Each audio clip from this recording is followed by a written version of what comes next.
στους καιρούς αυτούς θα ψυχρανθεί η αγάπη των πολλών και θα υπάρξει θλίψεις πολύ,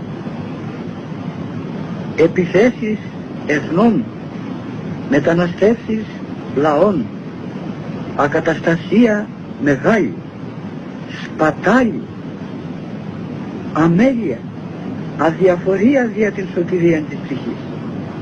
Όλοι περίπου οι άνθρωποι θα είναι πρόθυμοι να τρέχουν στα τραπέζα, στους χορούς, στα γλέντια, θα τρέχουν να απολαμβάνουν τα γήινα αγαθά.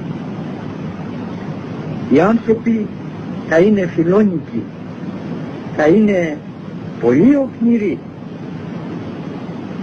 θα είναι εις τα χριστιανικά τους καθήκοντα οκνηροί εις υπερθετικών βαθμών, θα είναι πρόθυμοι να κατακρίνουν τους άλλους ανθρώπους.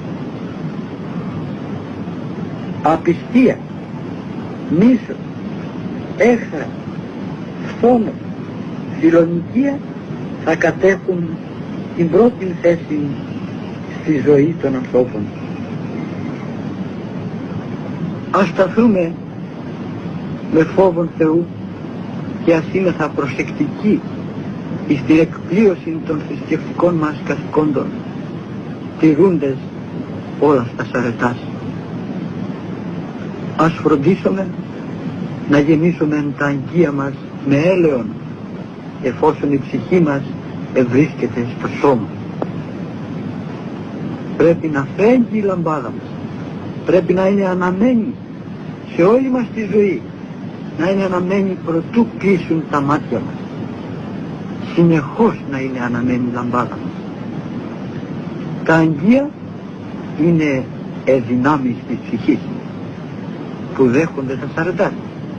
Το δε έλεον που πρέπει να ρίπτουμε στα αγγεία είναι η πρακτική εφαρμογή όλων των αρετών.